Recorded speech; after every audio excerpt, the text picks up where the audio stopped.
Hello guys, welcome to Pakistani real reaction. तो कैसे हैं आप सब? उम्मीद है आप सब बढ़िया होंगे और मजे में होंगे। मेरा नाम है मुदस्सिर। मैं हूं बशीर। सो गाइस, वक्फ बिल के अगेंस्ट जा रही थी।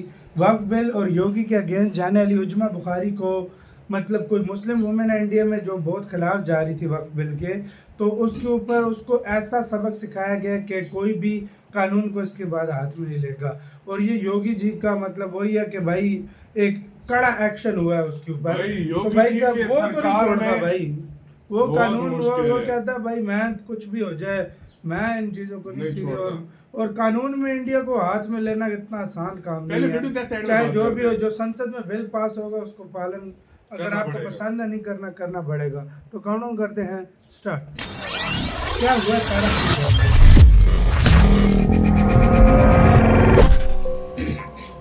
वक्फ विरोधी प्रदर्शन करने चली थी सैयद उस्मा परवीन। बाबा की पुलिस ने भी सिखाया ऐसा सबक, भूलेंगी नहीं। घर पर भेजा 10 लाख का नोटिस, तो सुनिए क्या बोली।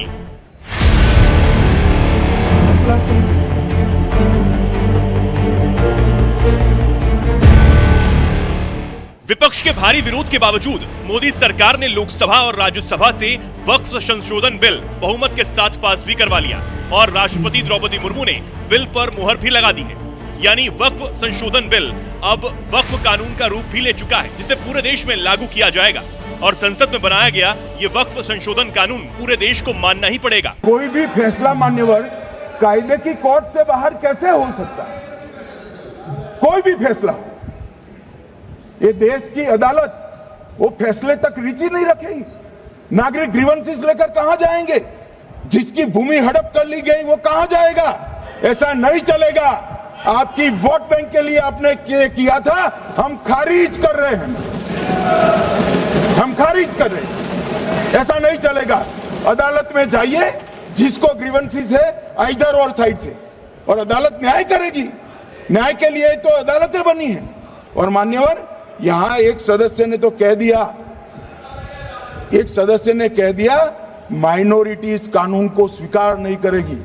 क्या धमकाना चाहते हो भाई? संसद का कानून है, सबको स्वीकार करना पड़ेगा।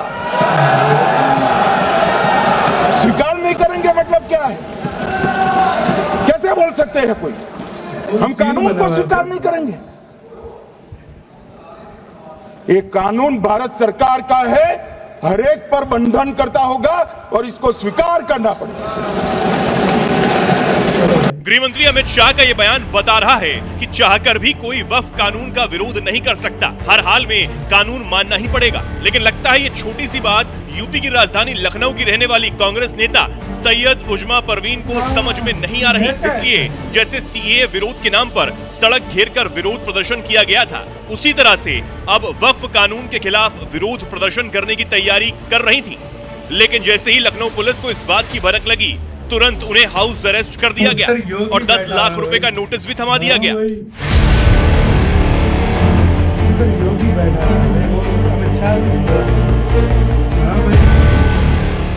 उत्तर प्रदेश पुलिस पर 10 लाख रुपए का नोटिस भेजने का आरोप लगा रही कांग्रेस नेता सैयद उजमा परवीन ने सोशल मीडिया पर लिखा, वक्फ बिल के खिलाफ बोलने पर पाबंदी, मुझे प्रशासन द्वारा नोटिस भेजी गई और जेल भेजने की धमकी दी गई। नोटिस में 10 लाख रुपए जुर्माना वसूलने की धमकी। मेरा कसूर सिर्फ इतना है कि मैंने वक्फ अमेंडमेंट बिल और जुल्म के खिलाफ आवाज उठाई, मुझे नोटिस थमाया गया।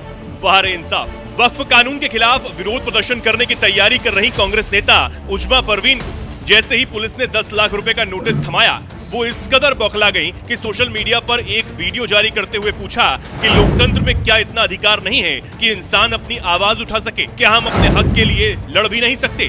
क्या यहाँ राजशाही, तानाशाही चल रही है? जैसे कि आपको पता है कि वक्फ बोर्ड का बिल लाया गया और यहाँ उत्तर प्रदेश सरकार ने हाई अलर्ट जारी कर दिया और फोर्स हमारे घरों में भेजी गई, नोटिस दी गई। हमें किस बात की नोटिस दी आपने मुझे? क्या मैंने कौन सा जुर्म किया है? क्या मैं आपको अपराधी नजर आती हूँ?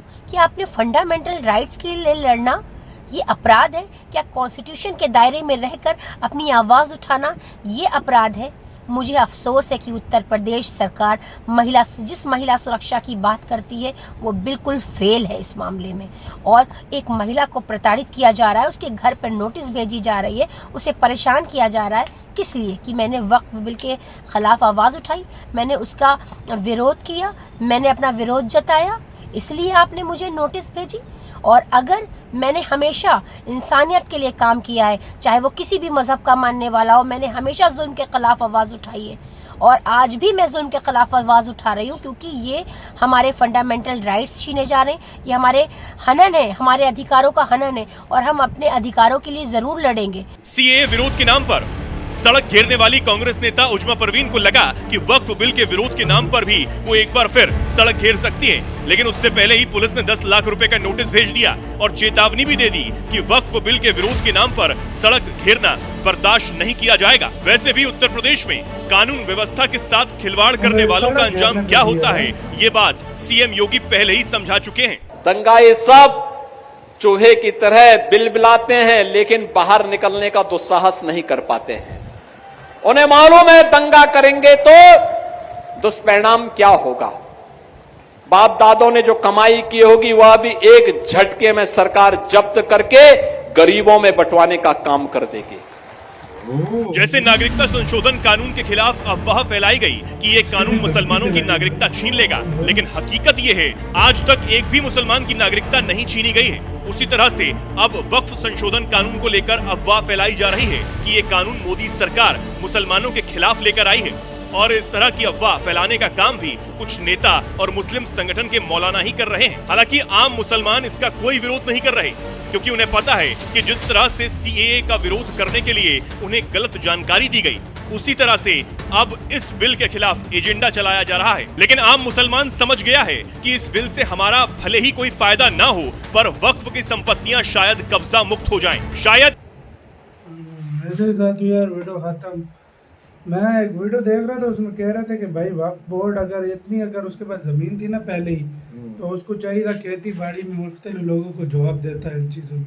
अच्छा, कोई एक इंडियन की मैं वीडियो देख रहा था, वो भी मुस्लिम था यार। मैंने जो यार कमेंट पढ़े, जिस तरीके से लोग बताते हैं ना, वो कहते हैं कि यार इन लोगों ने मतलब बहुत सारी ऐसी जमीनें जो कब्जा रखी थी, कोई रेलवे की जमीन थी, कोई किस जगह की, कोई कुछ जगह की जो मुसलमानों की थी। मैंने तो सुना को कह रहे मंदिरों पे भी थी कुछ। हाँ, मंदिर का मैंने कमेंट सुने हैं। कुछ लोग ये कह रहे हैं कि मतलब कुछ लोगों के मुस्लिम्स की कमेंट पढ़े, वो कहते हैं कि कोई ये विरोध है कि मतलब इससे हमारी मस्जिद मदरसे गिरा देंगे, हमारे घरों को गिरा दिया जाएगा जो इलीगल होगा। हाँ, मुस्लिम जो कह रहे हैं हमारे जो हाँ, जिधर मतलब मजार हो गए, मदरसे हो गए, या तो कब्रें वगैरह जो होती हैं, जहाँ कुछ लोग क्या कहते हैं, कुछ वो कह रहे हैं कि उन पे भी गिरा दिया जाएगा। एक देश में जब कोई लॉ पास हो जाता है ना, तो वो चाहे दुनिया का कोई भी कंट्री हो, जब कानून बन जाता है ना, तो उसका पालन करना पड़ता है, चाहे जो भी हो। चाहे देखो ये वोटिंग, संसद में वोटिंग क्यों होती है? वोटिंग इस वजह से होती है कि भाई आप लोग वोट से भाई